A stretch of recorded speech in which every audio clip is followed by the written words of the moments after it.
بسم اللہ الرحمن الرحیم۔ تو بریک سے پہلے میں عرض کر رہا تھا کہ بعض اوقات کوئی شخص آپ کو کوئی ہدیہ دیتا ہے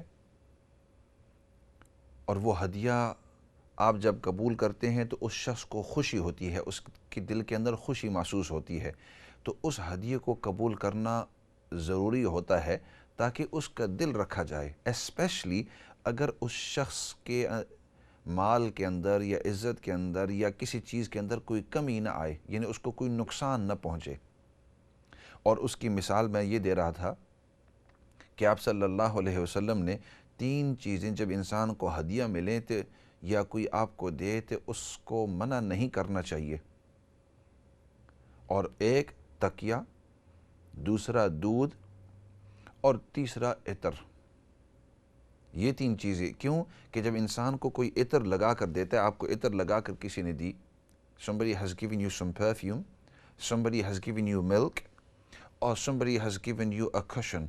These 3 things the Prophet sallallahu alaihi wasallam in a riwayah has asked us, when somebody gives you these 3 things, don't refuse them. Accept them, because the person giving you these things feels happy about it and will feel pleased that you have accepted them. تو اسی طریقے سے اس موقع کے اندر آپ کا بیٹا یا آپ کی بیٹی جب آپ کو دے رہے ہیں تو وہ دل کی خوشی سے دے رہے ہیں، اور تھوڑا سا جو دے رہے ہیں اس سے ان کا کوئی نقصان نہیں ہوتا، اسپیشلی جب آپ نے کہا کہ ان کی اچھی بلی سیلری ہے تو ان کو نقصان نہیں ہوگا، تو بالکل آپ اس طرح اس کو ایکسیپٹ کرتے ہیں اور کرنا بھی چاہیے۔ لیکن دوسری طرف آپ صلی اللہ علیہ وسلم کی دوسری عادت شریفہ یہ بھی تھی کہ آپ صلی اللہ علیہ وسلم کو جب کوئی ہدیہ ملتا تو آپ اس ہدیے کے بدلے میں بھی کچھ ہدیہ دیتے تھے، تو کبھی کبھی آپ بھی اپنی طرف سے ان کو کوئی ہدیہ، کوئی اچھی چیز، بھلے ان کی اچھی سیلری ہو اور آپ کام نہ کرتے ہوں، آپ کے پاس زیادہ پیسے نہ ہوں، لیکن چھوٹی سی بھی چیز انسان دے دے تو اس کے اوپر اگلے کا دل بڑا خوش ہو جاتا ہے کہ اس نے مجھے یاد کیا، اسپیشلی اگر آپ ان سے سینئر ہو، والد یا والدہ کی حیثیت سے، جب اپنی اولاد کے لیے، اگرچہ اولاد بڑی ہو جائے، 30 سال کی، 40 سال کے، 45 سال کے، 50 سال کے اگر آپ ہو جائیں، پھر بھی آپ ان کے بیٹے یا بیٹی ہیں، تو والدین یہ کہہ دے کہ بیٹا میں آپ کے لیے یہ لایا ہوں، یا بیٹی میں آپ کے لیے یہ لائی ہوں، تو بڑی خوشی ہوتی ہے۔ مجھے یاد ہے ایک دوست میرے پاس آئے، انہوں نے کہا کہ دیکھو نا یہ والد صاحب میرے لیے آئے ہیں، تو میں نے دیکھا تو وہ ایک مسلح تھا، ایک چھوٹا سا جبہ تھا، تو میں نے کہا کب لائے ہیں؟ انہوں نے کہا ابھی عمرہ کے لیے گئے تھے اور میرے لائے ہیں، اور میرے بچوں کے لیے بھی 1-2 چیزیں لے کر آئے ہیں۔ میں دل میں سوچ رہا تھا، میں نے کہا دیکھو یہ دھیر عمر about 50 years old، 50 سال کے ہیں، لیکن ان کو کتنی خوشی ہوئی کہ والدین ان کے لیے کوئی نہ کوئی چیز لے کر آئے۔ تو اس لیے والدین ایکسیپٹ بھی کریں، میرا کہنے کا مقصد، اور کبھی کبھی اپنے طریقے سے چھوٹی سی چیز ہو، زیادہ نہ ہو، چھوٹی سی مختصر چیز ہو، وہ دیتے رہیں۔ آخری حدیث عرض کر کے بات آگے چلاتا ہوں، کیونکہ ساتھی کہہ رہے ہیں بہت ساری کالز انتظار کر رہی ہیں۔ حدیث پاک میں آتا ہے، تحادو تحابو، آپس کے اندر ایک دوسرے کو ہدیہ دیتے رہو، اللہ رب العزت تمہاری محبت کو اور زیادہ مضبوط رکھیں گے۔ The Prophet صلی اللہ علیہ وسلم, he says, give gifts between yourselves, exchange gifts between yourselves. Allah subhanahu wa ta'ala will make the bond of love stronger between yourselves. تو اس لیے آپ لے بھی سکتے ہیں لیکن اپنی طرف سے دینا بھی چاہیے۔ ایسے کرتے ہیں، اگلی کال کی طرف جاتے ہیں جی۔ السلام علیکم ورحمۃ اللہ وبرکاتہ۔ وعلیکم السلام ورحمۃ اللہ وبرکاتہ۔ مول صاحب جی، آپ کو مجھے یہ پوچھنا ہے کہ جو ہم صدقہ کے روز پیسے ڈالتے ہیں جی منی صدقے کے باکس میں، تو ان کو ہم غریبوں میں انڈیا بھیج دیتے ہیں، لیکن کبھی کبھی ٹائم لگ جاتا ہے 1-2 مہینے، تو اس میں کوئی حرکت ہے کہ یا اس کو فوراً دے دینا چاہیے صدقہ منی، کیونکہ 2 مہینے بھی اگر 3 مہینے بھی اگر گھر میں نہیں 2 مہینے رہ بھی گئے تو کوئی فرق پڑتا ہے اس سے؟ ٹھیک، انشاءاللہ سنتے رہیں، دیکھتے رہیں، انشاءاللہ تو ضرور عرض کروں گا۔ اگلی کال کی طرف جاتے ہیں جی۔ السلام علیکم ورحمۃ اللہ وبرکاتہ۔ جی، آپ کا ٹی وی آن ہے، آپ اس طرف توجہ کریں۔ وعلیکم السلام ایمان صاحب. جی جی جی آواز آ رہی ہے نا؟ ہاں جی اوکے سوری ہاں ٹھیک ہے اوکے. جی میں آپ سے ایک سوال پوچھنا تھا. یہ حدیث ہے میرا جہاں تک مجھے نالج ہے میری کہ ہمارے رسول صلی اللہ علیہ وسلم نے فرمایا کہ میری قوم میں 73 فرقے ہوں گے, 73 ڈسٹریبیوشنس ہوں گی, ڈفرینٹ لائک شیعہ سنی وہابی گاڈ نوز کیا, یہ سارے ملا کے 73 ہوں گے, اور ایک طبقہ ایسا ہوگا جو جنت میں جائے گا. اچھا بھائی باقی جو 72 رہ گئے, اب فار ایگزامپل شیعہ تو سنی کو کہیں گے جہنم میں جاؤ گے, سنی شیعہ کو کہے گا, وہابی اس کو کہے گا, بوری والے ہیں, یہ اتنے تو نام مجھے پتا ہے, یہ سب کہیں گے ہم تو صحیح ہیں تم تو, اب ہم ہیں اہل حدیث اور اہل سنت, ہم کہیں گے ہم سب سے. ہر آدمی دعویٰ کرے گا, ایک جائے گا, باقی رہ گئے 72. حدیث میں یہ نہیں ہے کہ 72 لوگ جو بچیں گے فرقے وہ جہنم میں جائیں گے. حدیث یہیں تک ہے کہ ایک طبقہ جنت میں جائے گا. تو واٹ اباؤٹ ادر 72؟ اس سے ہم کیا نالج تو ہماری نہیں ہے نا اتنی, ہم تو صرف اپنے نالج لوگوں سے پوچھتے ہیں. اس سے کیا یہ مطلب ہے کہ باقی 72 جہنم میں جائیں گے یا نہیں؟ ان کا کوئی اور حساب کتاب اللہ کرے گا. پلیز میں کل سے بڑا پریشان ہوں, مجھ پہ رحم کریں. ٹھیک انشاءاللہ, بہتر انشاءاللہ. اگلی کال کی طرف جاتے ہیں. جی السلام علیکم ورحمۃ اللہ وبرکاتہ. وعلیکم السلام ورحمۃ اللہ وبرکاتہ. مولانا صاحب جی آپ کا کیا حال ہے؟ الحمدللہ, اللہ کا شکر ہے جی. آپ خیریت سے ہیں؟ الحمدللہ رب العالمین اللہ کل حال, میں بھی ٹھیک ہوں. جی مولانا صاحب جی میں نے آپ کو نا پچھلے ہفتے فون کیا تھا لائسنس کی دعا کروانے کے لیے. ٹھیک ہے جی. میں نے آپ کو بتانا تھا اللہ پاک کا لاکھ لاکھ کرم اور آپ کی دعا سے میں پاس ہو گیا ہوں. ماشاءاللہ, مبارک ہو آپ کو جی. اللہ خیر مبارک. اللہ آپ کو برکت دے اور خیر کے فیصلے فرمائے. ہمیشہ جب بھی دعا کیا کرو آمین. نا تو ہمیشہ دعا کے ساتھ یہ کہا کرو کہ یا اللہ میرے ہر کام کے اندر خیر کے فیصلے فرما. تو اب پاس تو ہو گئے لیکن اب دھیان کے ساتھ چلانا بیٹا, ٹھیک ہے کہ نہیں؟ ہاں نا. مولانا صاحب جب نا اب میرے کو نا ڈرائیونگ سکھائیں گے, دعا کرنا وہ میں سیکھتی ہوں, اور اس کے بعد اس کا ٹیسٹ ہوئے گا پھر میرے کو لائسنس مل جائے گا. ٹھیک ہے انشاءاللہ, بہتر انشاءاللہ. بس اللہ تعالیٰ خیر کے فیصلے کرے, اور وہ بھی آمین پاس ہوئے تو وہ ضرور بتلانا انشاءاللہ. آمین انشاءاللہ. موسٹ ویلکم جی, بہت اچھا. اس کے بعد والا سوال جو تھا جی, میں عرض کر رہا تھا ایک واقعہ, اور درمیان میں 2-3 سوال بھی آ گئے ہیں جو اہم ہیں, ان سے پہلے میں عرض کر دیتا ہوں. آپ نے سوال کیا کہ کرسپس جو ہوتے ہیں, کرسپس اس کے اندر مختلف قسم کے فلیورز ہوتے ہیں, اور من جملہ ان فلیورز میں سے چکن کا فلیور ہوتا ہے, بیف ہوتا ہے, باقی باربیکیو ہوتا ہے وغیرہ. اور اس کے پیچھے آپ نے دیکھا ہوگا لکھا ہوتا ہے ویجیٹیرین. تو ایک طرف سے تو لکھا ہے کہ چکن فلیور یا باربیکیو فلیور یا بیف فلیور, اور دوسری طرف تو آپ دیکھیں تو لکھا ہوتا ہے کہ یہ ویجیٹیرین. تو آیا یہ کھا سکتے ہیں, نہیں کھا سکتے, یہ واقعی ویجیٹیرین ہے یا نہیں؟ تو اس کا جواب یہ ہے کہ وہ جو کرسپس ہوتے ہیں, وہ جو کرسپس, اس میں اصل چکن نہیں ڈالتے, اصل بیف نہیں ڈالتے. ان کی یہاں فلیورنگز ہوتی ہے, کچھ کیمیکلز ہوتی ہیں, کیمیکلز, اور وہ جب کرسپس وہاں سے گزرتے ہیں, اگر آپ نے کبھی ان کی پروڈکشن مشین دیکھی ہو, کیونکہ اس قسم کے جب مسائل آتے ہیں تو I like to be involved, دیکھنا چاہتا ہوں کہ وہ ہوتا ہے کیا. تو وہ مشین کے اوپر جب گزرتے ہیں تو وہ جو کیمیکلز ہیں ان کے اوپر سپرے کر دیتے ہیں, تو اس کیمیکلز کے اندر اس قسم کا مزہ آتا ہے جیسے چکن. دوسری کیمیکلز ہوتی ہیں اس کے اندر بیف کا مزہ آتا ہے, وہ بیف ہوتا نہیں ہے, وہ بیف نہیں ہوتا, وہ چکن نہیں ہوتا. تو اس لیے وہ پیچھے جو لکھا ہوتا ہے کہ یہ ویجیٹیرین, واقعی ویجیٹیرین ہے, اور مسلمان ہونے کی حیثیت سے آپ خود اس کو کھا سکتے ہیں as long as وہ اصل چکن نہ ہو, اور عام طور پر کرسپ وغیرہ کے اندر نہیں ہوتا. تو اس لیے جب وہ پیچھے لکھ دیتے ہیں کہ وی یا ویجیٹیرین, اس کا یہ مطلب ہوتا ہے. I'll just say that in English as well because it will benefit other people. Many of these crisps or other things as well that just have chicken flavor or barbecue flavor, or it may have beef flavor, etc. And you'll notice sometimes at the back it says suitable for vegetarians. So sometimes you think this is a contradiction, because on the one hand you have the chicken flavor and then you have the vegetarian, but in reality that is just flavoring. It's just certain chemicals that have been sprayed upon these on these chips or on these crisps or whatever it is, and that's not the chicken itself, that's not the beef itself, that's not the barbecue itself.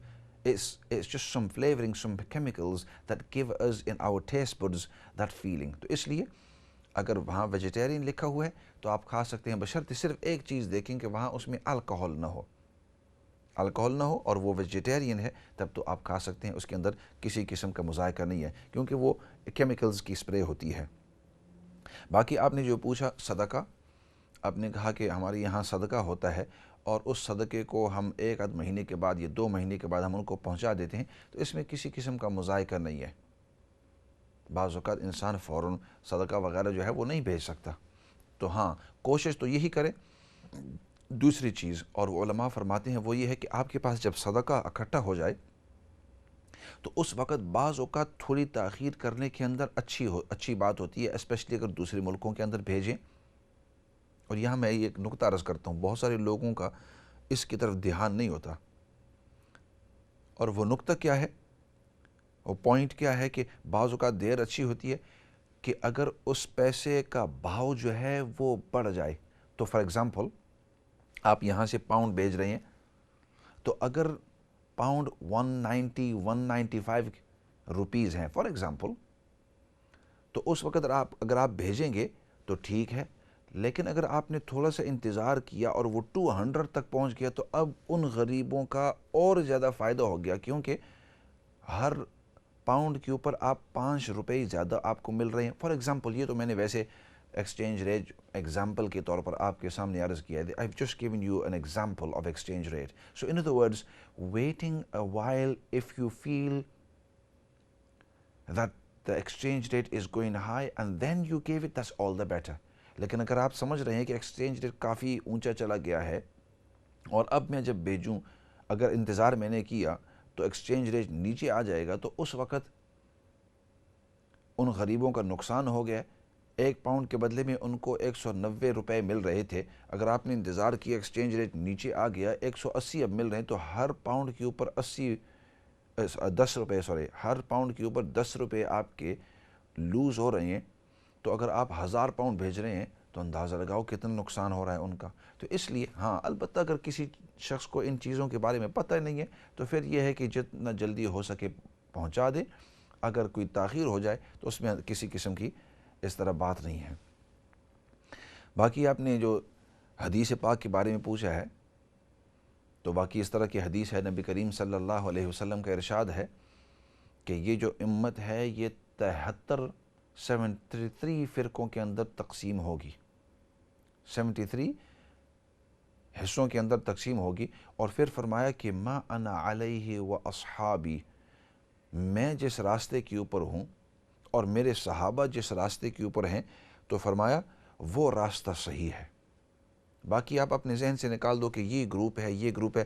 عام طور پر بہت سارے علماء وہ negative انداز کے اندر سوچتے ہیں، میں ہمیشہ کوشش کرتا ہوں آپ پوزیٹیو انداز کے اندر، ثبوتی انداز کے اندر سوچو۔ آپ نے کہا آپ پریشان ہیں تو اس کا میں حل بتلا رہا ہوں۔ ہر چیز کو پوزیٹیو انداز کے اندر سوچو، اور پوزیٹیو انداز کیا ہے، یہ نہ دیکھو کہ فلاں بھی دین سے باہر ہے، فلاں بھی دین سے باہر ہے، میری عادت اس طرح نہیں ہے۔ آپ نے دیکھا ہوگا 5-6 سال سے اس اسٹیشن کے اوپر اور دوسرے اسٹیشن کے اوپر میں نے کبھی اس طرح نہیں کہا اور نہ کہتا ہوں، میری عادت نہیں ہے۔ آپ پوزیٹیو انداز کے اندر کہ صحیح چیز کیا ہے، یہ نہ دیکھو کہ غلط کیا ہے، غلط کیا ہے، غلط کیا ہے۔ احی الحق بذکرہ وامیت الباطل بہجرہ، حق کو زندہ کرنا ہے تو اس کے اوپر زور لگاؤ، اس کو بار بار اس کے اوپر محنت کرو، اور باطل خود بخود ختم ہو جائے گا۔ اور حق کیا ہے؟ آپ صلی اللہ علیہ وسلم نے فرمایا کہ ما ان تمسکتم بہ لن تضلوا بعدی، کتاب اللہ و سنتی، اللہ کی کتاب کو مضبوطی سے پکڑو، میری سنت کے اوپر چلتے رہو، اور میرے جو صحابہ اکرام ہیں وہ آپ کے لیے گائیڈنگ سٹارز، وہ آپ کے لیے رہنمائی کے ستارے ہیں، وہ آپ کے لیے رہنمائی کے ستارے ہیں۔ فرمایا اس کے مطابق اپنی زندگی گزارو گے تو آپ دیکھیں گے کہ آپ کبھی غلط نہیں ہو سکتے، اور اللہ سے حسن ظن رکھو کہ میرے نبی کا طریقہ یہ ہے، صحابہ نے بھی اس کے اوپر عمل کیا، وہ سب سے بہترین شاگرد، اور انہوں نے نبی پاک صلی اللہ علیہ وسلم سے قرآن اور سنت سب سے بہترین سمجھا ہے۔ صحابہ جتنے سمجھ جس انداز کے اندر وہ سمجھیں، پوری دنیا اس کے بعد اس طرح سمجھ نہیں سکتی۔ تو اس لیے ان کی زندگی کے مطابق اور جس طرح وہ قرآن کو سمجھے ہیں صحابہ اکرام، اور جس طرح وہ حدیث پاک کو سمجھے ہیں، اس کے مطابق ہم اپنی زندگی گزاریں گے، بس یہ آپ کے لیے فرقہ ناجیہ ہے۔ تو قرآن کے اوپر عمل کرنا، نبی کی سنت کے اوپر، اور صحابہ ہمارے لیے گائیڈنگ سٹارز ہیں، ہمارے لیے رہنمائی کے ستارے ہیں، یہ تین آپ کا کرائٹیریا ہے۔ باقی اس کو چھوڑ دو کہ فلاں فرقہ یہ کہتا ہے، فلاں فرقہ یہ کہتا ہے، اتنے فرقے ہیں، اتنے فرقے نہیں ہیں نہیں ہیں، اس کے بارے میں نہ میں بات کرتا ہوں، نہ آپ بات کرو، نہ کوئی اور بات کرے۔ بس ہمارے سامنے اللہ کی کتاب ہے، اور نبی پاک صلی اللہ علیہ وسلم کی سنت ہے، اور صحابہ اکرام کی سیرت ہے۔ اس کے مطابق اپنی زندگی ڈالو، آپ you can never go wrong. You can't go wrong. اس کی وجہ یہ ہے کہ اللہ رب العزت نے صحابہ کے بارے میں ارشاد فرما دیا ہے کہ رضی اللہ عنہم ورضوا عن، وہ مجھ سے راضی ہو گئے، میں ان سے راضی ہو گیا ہوں۔ تو جب اللہ رب العزت نے اپنی رضامندی کا اعلان ان کے بارے میں کر دیا ہے، تو بس ان کی سمجھ کے مطابق ہم قرآن کریم کو سمجھیں، اور انہوں نے اپنی زندگی نبی پاک صلی اللہ علیہ وسلم کی سنت کے مطابق گزاری ہے، قرآن کے مطابق گزاری ہے۔ تو اسی وجہ سے خلاصہ کلام کر رہا ہوں کہ پریشان ہونے کی ضرورت نہیں میرے بھائی۔ حدیث کے اندر ضرور آیا ہے کہ اس طرح فرقے ہوں گے، لیکن وہ کون سے فرقے ہیں، کون سے نہیں ہیں، ہمیں ان کی فکر نہیں ہے۔ ہمیں یہ فکر ہے کہ مجھے جو نبی پاک صلی اللہ علیہ وسلم نے جس فرقے کے بارے میں، جس گروپ کے بارے میں بتلایا ہے کہ وہ جنت کے اندر جائیں گے، اور وہ جنت اور اللہ کی رضامندی ان کے ساتھ ہوگی، وہ کون سے ہیں؟ فرمایا کہ جو کتاب اللہ و سنتی، جو کتاب اللہ یعنی قرآن کریم اور نبی کی سنت کے مطابق چلے گا، اور دوسرے حدیث کے اندر فرمایا عضوا علیہا بالنواجز، عضوا علیہا، یہ قرآن اور سنت اور جو صحابہ کی زندگی ہے، فرمایا ان کو اپنے دانتوں کے ساتھ مضبوطی سے پکڑنا، ان کو اپنے دانتوں سے۔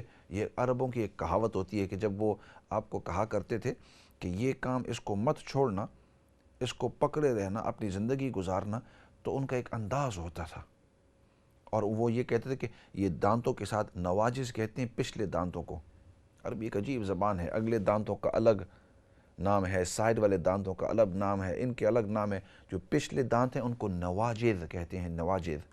تو نبی کریم صلی اللہ علیہ وسلم نے ارشاد فرمایا عضوا علیہا بالنواجذ، کہ ان کو اپنے دانتوں کے ساتھ مضبوطی سے پکڑ لو، کتاب اللہ و سنتی، تو آپ کبھی غلط نہیں ہو سکتے۔ تو آپ کو یہ تفصیل سے اور ٹیکنیکل ٹرمز کے اندر آپ کو اس لیے سمجھایا کہ جس انداز میں آپ نے سوال کیا تھا، مجھے پتہ چل گیا کہ آپ علمی شخصیت ہیں، تو علمی شخصیت کے لیے ضروری ہے کہ اس کو علمی جواب دلیل کے ساتھ اور ادلہ کے ساتھ، تو اس لیے یہ اس انداز کے اندر جواب دیا ہے۔ تو باقی ہمیشہ دعا بھی کرتے رہیں، اور دعا یہ ہے کہ یا اللہ ہمیں خاتمہ بالایمان نصیب فرما، خاتمہ بالایمان، کیونکہ جس کا ایمان کے اوپر خاتمہ ہوا، من کان آخر کلامہ لا الہ الا اللہ دخل الجنہ، جس شخص کے آخری کلمات لا الہ الا اللہ محمد الرسول اللہ، اللہ رب العزت اس کو سیدھا جنت میں داخل کریں گے۔ تو یہ ایمان کے کلمات ہیں، اس لیے اگر آپ دیکھیں تو ہم دعا جب کیا کرتے ہیں تو دعا کے اندر یہ کہا کرتے ہیں کہ یا اللہ جب ہمارا خاتمہ ہو، موت کا وقت آوے تو ہمیں ایمان نصیب فرما، کیونکہ بہت سارے ایسے ہوتے ہیں کہ موت کے وقت ان کو ایمان نصیب نہیں ہوتا۔ تو ایسے کرتے ہیں، آج کے اس پروگرام کو ادھر ہی ختم کرتے ہیں۔ وہ جو واقعہ میرے ذہن میں تھا اور جو عرض کرنے والا تھا، ایسے کریں گے اگلی مرتبہ اگر وقت ملا تو اس کی طرف آپ کی توجہ دلائیں گے۔ فی الحال دعا کر لیتے ہیں۔ الحمدللہ رب العالمین والصلاة والسلام علی سید الانبیاء والمرسلین محمد وعلی آلہ واصحابہ اجمعین۔ ربنا ظلمنا انفسنا وان لم تغفر لنا وترحمنا لنكونن من الخاسرین۔ اللهم ربنا اغفر لنا ولاخواننا الذين سبقونا بالایمان ولا تجعل في قلوبنا غلا للذين آمنوا ربنا انك رؤوف رحیم۔ یا رب العالمین تو ہم سب کو دین کی صحیح سمجھ نصیب فرما، تو ہم سب کو دین پر استقامت نصیب فرما۔ یا اللہ جتنے بھی بیمار ہیں سب بیماروں کو شفا نصیب فرما، جتنے بھی پریشان حال ہیں جس قسم کی بھی پریشانی کے اندر ہیں سب کی پریشانیوں کو دور فرما۔ جتنے بھی مرحومین اس دنیا سے جا چکے ہیں یا اللہ ان سب کی بخشش اور مغفرت فرما، اور ہماری موت کا وقت آوے تو یا اللہ ہمیں خاتمہ بالایمان نصیب فرما۔ یا اللہ موت کے بعد جتنے بھی مراحل ہیں یا اللہ تمام مرحومین کے لیے، تمام امت کے لیے آسان فرما۔ یا اللہ نبی پاک صلی اللہ علیہ وسلم نے جتنی بھی خیر کی دعائیں مانگی ہیں ان تمام خیر کی دعاؤں کے اندر تو ہم سب کو حصہ نصیب فرما، اور نبی پاک صلی اللہ علیہ وسلم نے جن جن چیزوں سے حفاظت اور پناہ مانگی ہے یا اللہ ان تمام چیزوں سے تو ہم سب کو پناہ اور حفاظت نصیب فرما۔ یا اللہ جن جن لوگوں نے دعا کا کہا ہے یا لکھا ہے یا ان کی توقع ہے ان کی بھی ہماری بھی بقیہ امت کی جتنی بھی جائز حاجات ہیں جو مصلحت کے موافق ہو اور جس میں تیری رضامندی ہو یا اللہ اپنی قدرت کاملہ سے ان کو پورا فرما۔ اور یا اللہ سب سے بڑی بات وہ تیری رضامندی ہے، یا اللہ تو ہم سب کو دنیا اور آخرت کے اندر اپنی رضامندی نصیب فرما۔ سبحان ربک رب العزت عما یصفون وسلام علی المرسلین والحمد للہ رب العالمین برحمتک یا ارحم الراحمین۔ اسی کے ساتھ والسلام علیکم ورحمۃ اللہ وبرکاتہ۔